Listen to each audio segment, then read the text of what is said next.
শ্রদ্ধেয় দর্শক মণ্ডলী, আজ আমরা এসেছি ধামরাইয়ের কেলিয়া মৌজায়। ধামরাই পৌরসভা থেকে পশ্চিম দিকে একটি মৌজা। শীতের সময় এ এলাকায় ব্যাপক সরিষা চাষ হয়।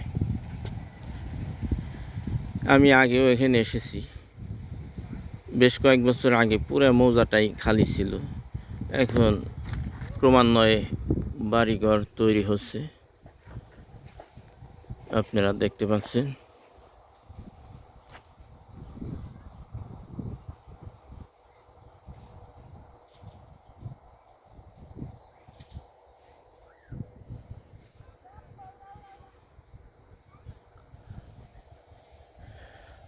প্রতিমধ্যে এক ভদ্রলোক আসছেন, ওনার সাথে আমি একটু কথা বলবো। চাচা, আপনার বাড়ি কই?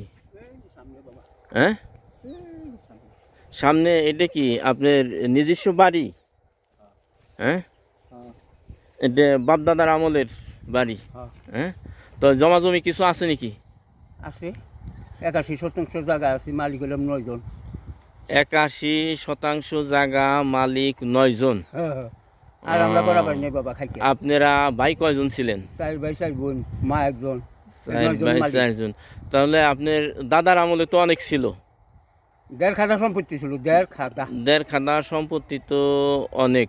16 পাখিতে 1 খাতা, না?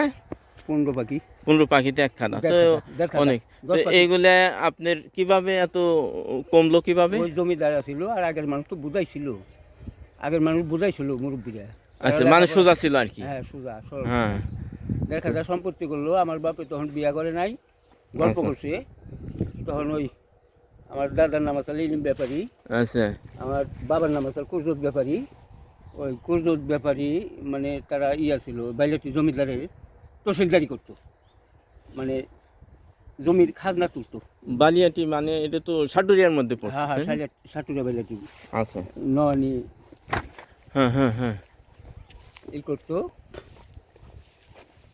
গিয়া বললো আমার দাদা ওই জমিদারে, আচ্ছা, যে তা ওই আইলাম তো আপনাকে দেশে, ছেলেও বিয়ার লাগে হয়ে গেল গা, যদি সেই কাজ যাইতে কিছু টাকা পয়সা দিয়ে চালাই। আচ্ছা, ঠেকলে মানে আনে নাই, হ্যাঁ, মানে কই আইলো। আচ্ছা, হেই দে খাতার মধ্যে লেখা দিছে, মুড়ি খাতায় লেখা দিছে। 2 বছর 3 বছর পরে সুদে আসলে এত হয়েছে, কত? 5,000 টাকা হয়েছে। 5,000 টাকার তো অনেক দাম তখন। অনেক দাম, মানে বহু দাম। এই 5,000 টাকার যায়, এই যে জমিন 5 পাখি 5-7 পাখি গেল, এইভাবে সম্পদ করে। তারপর আপনারা নিজেরাও কিছু বিক্রি করছেন মনে হয় নাকি? বাবাই বিক্রি করছে। আচ্ছা, 1 লাখ আসছে। আচ্ছা, আমরা 8 জন ভাই বোন মানুষ করছে, ওই 8 আনা 4 আনা রোজ কাম করে তো আমাকে মানুষ করছে, তাই তো বেশি। তো আপনার কয় ছেলে মেয়ে? আমার 2 ছেলে 2 মেয়ে। আচ্ছা, ঠিক আছে, ধন্যবাদ আপনাকে।